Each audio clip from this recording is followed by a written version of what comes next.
ನಮಸ್ಕಾರ ಎಲ್ಲರಿಗೂ, welcome back to my channel. ಇವತ್ತು ನಾನಿಲ್ಲಿ ಮಾಡಿರೋದು ಶೇಂಗಾ ಚಟ್ನಿ ಪುಡಿ. ಇದಕ್ಕೆ ಬೇಕಾಗಿರೋ ಸಾಮಗ್ರಿ, ನಾನಿಲ್ಲಿ ಅರ್ಧ kg ಆಗೋಷ್ಟು ಕಡಲೆಕಾಯಿ ಬೀಜನ ಹುರಿದು ಸಿಪ್ಪೆ ತೆಗೆದು ಇಟ್ಕೊಂಡಿದ್ದೀನಿ. ಜೀರಿಗೆ, ಉಪ್ಪು, ಅಚ್ಚ ಪುಡಿ, ಬೆಳ್ಳುಳ್ಳಿ, ಕರಿಬೇವಿನ ಸೊಪ್ಪು, ಹುಣಸೆಹಣ್ಣು, ಬೆಲ್ಲ.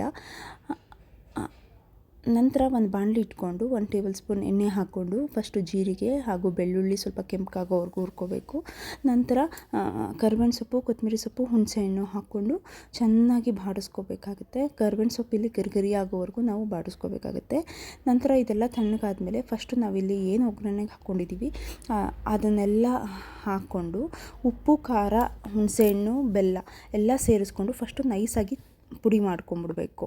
ನಂತರ ಕಡಲೆಕಾಯಿ ಬೀಜ ಸೇರಿಸ್ಕೊಂಡು ತರಿಯಾಗಿ ಮಿಕ್ಸಿ ಆನ್ ಆ್ಯಂಡ್ ಆಫ್ ಮಾಡಿಕೊಂಡು ಹಿಂಗೆ ಹಾಕಿದ್ದೀನಿ. ಹಿಂಗೆ ಹಾಕಿದ್ದು ಹೇಳೋದು ಮರ್ತಿದ್ದೆ, ಹಿಂಗೆ ಹಾಕಿದ್ದೀನಿ. ಈ ಥರ ಪೇಸ್ಟ್ ಮಾಡ್ಕೊಂಡ್ಬಿಟ್ಟು ಫಸ್ಟು ಖಾರನ ನಾವು ನಂತರ ಈಗ ಕಡಲೆಕಾಯಿ ಬೀಜ ಸೇರಿಸ್ಕೊಂಡು ಮಿಕ್ಸಿ ಆನ್ ಆ್ಯಂಡ್ ಆಫ್ ಮಾಡಿ ಮಿಕ್ಸ್ 1 ಸ್ಪೂನ್ ಸಹಾಯ ಅಥವಾ ಕೈಯಿಂದ ಅದನ್ನು ಮಿಕ್ಸ್ ಕೆಳಗಡೆಯಿಂದ ಮೇಲೆ ಎತ್ತಿ ಆನ್ ಆ್ಯಂಡ್ ಆಫ್ ಮಾಡ್ಕೋಬೇಕು. ಕಡಲೆಕಾಯಿ ಬೀಜ ಜಾಸ್ತಿ ಇದ್ದು ಆಗಲಿಲ್ಲ ಅಂದರೆ ಒಂದೇ ಸತಿ ಹಾಕ್ಕೊಳ್ಳೋಕ್ಕಾಗಲಿಲ್ಲ ಅಂದರೆ ಇದನ್ನು ಬಗ್ಸಿ ನೆಕ್ಸ್ಟು ಕಡಲೆಕಾಯಿ ಬೀಜನ ತರಿಯಾಗಿ ರುಬ್ಕೊಂಡು ಇದ್ರ ಜೊತೆ ಚೆನ್ನಾಗಿ ಕೈಯಲ್ಲಿ ಕಲಿಸ್ಕೊಂಡ್ರೆ ಅದು ಹೊಂದ್ಕೊಳ್ಳುತ್ತೆ ಒಂದಕ್ಕೊಂದು. ಐ ಹೋಪ್ ಈ ವಿಡಿಯೋ ಎಲ್ಲರಿಗೂ ಇಷ್ಟ ಆಗಿದೆ ಅಂತ ಭಾವಿಸ್ತೀನಿ. ದಯವಿಟ್ಟು ಫ್ರೆಂಡ್ಸ್ ಆ್ಯಂಡ್ ಫ್ಯಾಮಿಲಿ ಜೊತೆ ಶೇರ್ ಮಾಡಿ, ಸಬ್ಸ್ಕ್ರೈಬ್ ಮಾಡಿಕೊಂಡು ವಿಡಿಯೋ ನೋಡಿ ಅಂತ ಕೇಳ್ಕೊತ ಒಂದು ಲೈಕ್ ಕೊಡಿ, ಮರಿದೇ ಲೈಕ್ ಕೊಡಿ, ಕಮೆಂಟ್ ಮಾಡಿ ತಿಳಿಸಿ, ನಿಮ್ಮ ಅಭಿಪ್ರಾಯ ಏನೇ ಇದ್ದರೂ ಕಮೆಂಟ್ ಮಾಡಿ ತಿಳಿಸಿ ಅಂತ ಕೇಳ್ಕೊತ ನೆಕ್ಸ್ಟ್ ವಿಡಿಯೋದಲ್ಲಿ ಸಿಗ್ತೀನಿ. ಅಲ್ಲಿವರೆಗೂ ಟೇಕ್ ಕೇರ್ ಆ್ಯಂಡ್ ಬಾಯ್.